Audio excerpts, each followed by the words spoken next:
Prácticamente que es un lente difractivo, refractivo y todo eso, pero en la práctica, a ti te tocó ver los postoperados, los protocolos que fueron de Ivo y de los que fueron incluso desde Dani y los demás médicos que hemos operado este tipo de lentes.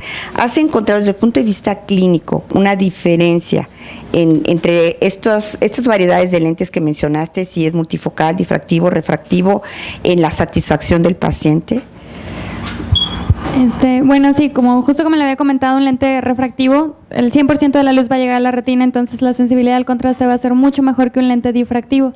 De hecho, por eso ahora se hace la combinación, un lente difractivo puro, en donde todo el lente es difractivo y dispersa la luz, ya ni siquiera se utiliza porque los halos y las fotopsias que los halos y las disfotopsias que presentaban los pacientes eran tan importantes que se ven incluso que recambiar los lentes, o sea, extraer el lente. Y por eso ya los lentes son híbridos, tienen algo de zona refractiva para dispersar menos la luz y una zona refractiva central que es. O sea, ustedes es lo que más han tolerado. Claro, que se enfrentan a la consulta, sí has confirmado que efectivamente el paciente va a estar más contento si tiene un lente tanto con características difractivas como refractivas. Sí. Bien. Mencionaste tú las indicaciones y todo el estudio que debemos realizarle a los pacientes. En cuanto a las fórmulas, esto es muy, muy importante, porque en realidad podemos hacer una muy buena selección de lente intraocular, la cirugía nos puede quedar perfecta, como las fotos que vimos ahorita, pero si existe un error en el cálculo del lente intraocular, el paciente no va a ver ni de lejos, ni a nivel intermedio, ni cercano. Entonces, aquí nos topamos con un pequeño problema que, por ejemplo, mencionas que lo ideal es hacerles interferometría, esto es el IOL Master. Pero ¿qué pasa con los pacientes que nos llegan aquí al instituto, que tienen visiones menos de 20/400, donde el IOL Master o la interferometría no pasa? Entonces, ¿qué opciones tenemos? ¿Qué han hecho ustedes en la consulta? Pues realmente hasta este punto hemos sido muy selectivos con los pacientes que se incluyen en estos protocolos y usualmente no se incluyen estos pacientes con visiones tan malas. Pero bueno, a la mayoría de ellos por protocolo sí se les ha hecho estudio de interferometría con el IOL Master y pues con lo que tenemos ahora disponible en el servicio, que es todo el IOL Station, ¿no? Ya que necesitamos todas las mediciones. Todo lo tienen aquí. Bien, muy bien. Vamos a ver a alguien con un poquito más de experiencia a nivel de selección de lentes. Chucho, mencionaron sí, porque una cosa es la teoría y todo lo que nos dicen y otra cosa es cuando te llega el paciente, ¿no? Entonces, te llega un paciente que quiere multifocal, es decir, de acuerdo a las características, quiere ver a todo dar, de lejos, de cerca, todo eso, y encuentras un astigmatismo de 1.25 en la refracción, pero en el Pentacam tiene una refracción de 0.50. Ajá, y en el IOL Master tiene una de 0.75. De astigmatismo también. De astigmatismo, o sea, ¿qué haces, no? Con esa variable de astigmatismos, si el paciente está pidiendo un lente premium, ¿no? Entonces, ¿qué haces? Porque ya tienes al paciente. La verdad es que en la evaluación del astigmatismo, pues hay otras herramientas de mayor utilidad a las que nos da el IOL Master, ¿no? Entonces se puede complementar bastante bien con los estudios de topografía corneal. Entonces, si logramos evidenciar que la medición del astigmatismo es menor en la topografía, se pudiera hacer un cálculo adecuado, manejando también el tamaño y la ubicación de la incisión, haciendo la incisión en mediano más curvo y con un tamaño de incisión menor, probablemente no tengamos ninguna repercusión y podamos hacer un buen implante, ¿no?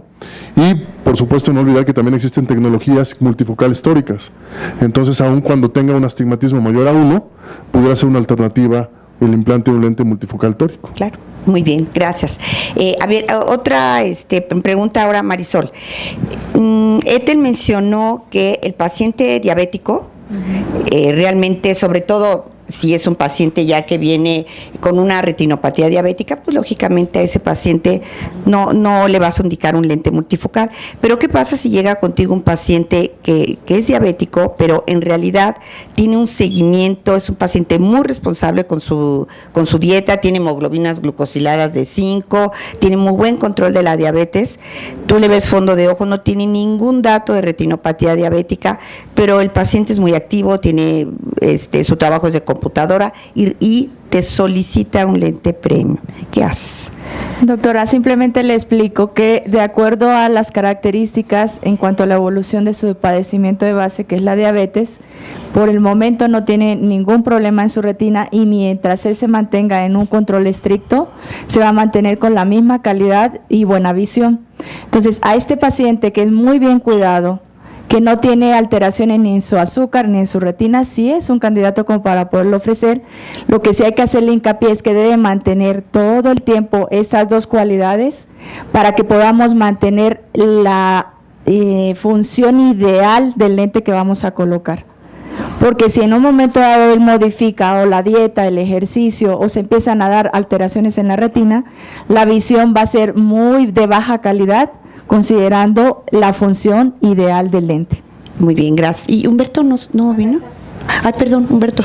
Es que o te escondes atrás o te escondes aquí. Perdón. Humberto, y tú también que tienes muchísima experiencia ya en la consulta, es un paciente que llega pero ahora con glaucoma.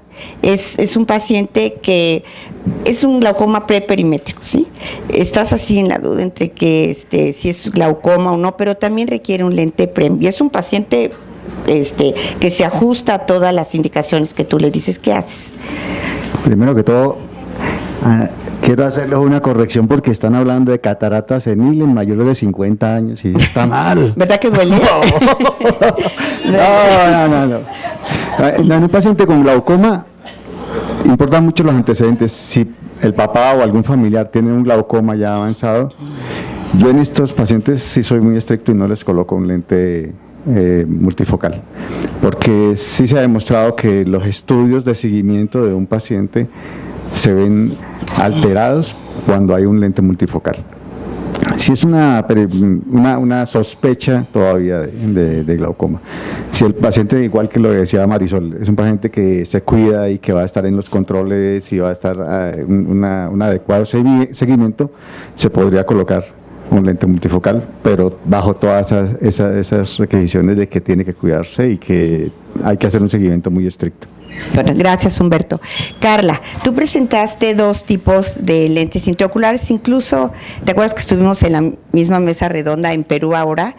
Y realmente tu trabajo en realidad es muy bueno, desafortunadamente, y eso porque por el tiempo que tenemos en la muestra no son muchos pacientes y el periodo de seguimiento en realidad no es tan largo. Pero en este pequeño periodo que tenemos de seguimiento, ¿has evaluado la cápsula posterior de estos dos pacientes y cómo la has encontrado? Bueno, el lente Atelisatri tiene un poquito más de tiempo de seguimiento y sí se ha encontrado opacidad de cápsula posterior en algunos pacientes. La incidencia no es tan alta. Y en cuanto al lente trifocal Physiol, todavía no tenemos ningún paciente con opacidad de cápsula posterior importante que nos reporte una agudeza visual disminuida, pero en otros grupos, como por ejemplo en un grupo en Colombia que tienen 70 pacientes con este lente y un seguimiento mayor de 2 años, sí han visto opacidad de cápsula posterior significativa y en grandes tasas, ¿no? Que es una de las cosas que hay que ver a largo plazo con este lente. Claro, sí, menciono este comentario porque, por ejemplo, a mí en lo particular me gusta mucho el lente TRI de Zeiss, pero vimos en realidad trabajos muy interesantes, como lo dijo ahorita Carla, con periodos de seguimiento de más de 1 año, y ellos se encuentran tanto en Colombia como en España, que el doctor Well presentó una estadística muy importante de una mayor incidencia de opacidad de cápsula posterior con el lente de Zeiss. Entonces hay que tener un buen seguimiento de estos, no, con el Physiol, perdón. Entonces hay que evaluar muy bien a estos pacientes. Y entonces, a ver, ahora Diego, hay poco pero de seguimiento, pero tú presentas el PanOptix como que este es el mejor. A ver, Diego, ahora sí que convence al auditorio o qué pasa, porque pues es que en realidad ya hemos visto, la plataforma prácticamente es la misma que el lente Restor. Yo he quitado 4 Restor por múltiples causas, pero ¿qué esperas de este lente PanOptix y qué va a pasar cuando se opaque la cápsula? Platícanos. Realmente para cuando se opaque la cápsula posterior siempre tenemos que tener cuidado en cómo vamos a manejar ese paciente, cómo vamos a manejarle que perdió su visión, ¿no? Y ya cuando vamos tomando en cuenta que sí, en verdad es una opacidad de cápsula posterior, tenemos que determinar bien qué tanta zona vamos a nosotros darle a esa cápsula en cuanto a jack láser, ¿no?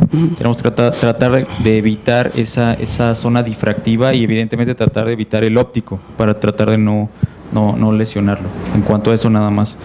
¿Y de qué tamaño harías la capsulotomía? Porque tiene 15 anillos, de acuerdo a lo que mencionas. Lo ideal sería 4 o un poquito menos. Serían 4 o un poquito menos. ¿Y no crees que aumentaría las alteraciones en la sensibilidad al contraste? Definitivamente. Sí, todo eso no hay que explicarle al paciente. Muy bien. Chucho, una pregunta. Tú ya tienes mucha experiencia con este tipo con multifocales, y operaste el primer ojo de un paciente multifocal y la verdad súper bien, padrísimo. Y el paciente está tan contento que ya se quiere operar luego el otro ojo. Lo operas a la otra semana, pero pues a todos nos pasa, ¿va? Tienes una RCP en el siguiente ojo. ¿Qué haces? Porque además los multifocales, no tenemos un stock de lentes multifocales. Entonces, ¿qué haces con ese ojo? No, a ese paciente siempre se le explica desde antes del primer ojo que existe esa posibilidad, ¿no? No la podemos pasar por alto, aun cuando tengamos más experiencia. El paciente debe estar consciente de que existen posibles complicaciones o eventos en la cirugía que pueden impedir la colocación del lente multifocal, aun cuando esté programado, pagado, seleccionado, etcétera, ¿no? Se le debe explicar que durante la cirugía el cirujano elegirá si sí o no se implante el lente. Cuando hay una complicación quirúrgica, si no hay lente disponible, porque sí existen en otras partes del mundo, lentes con modelo de 3 piezas que conservan la multifocalidad. Cuando no tenemos disponible esa plataforma, pues definitivamente se tiene que hacer un implante de un lente monofocal.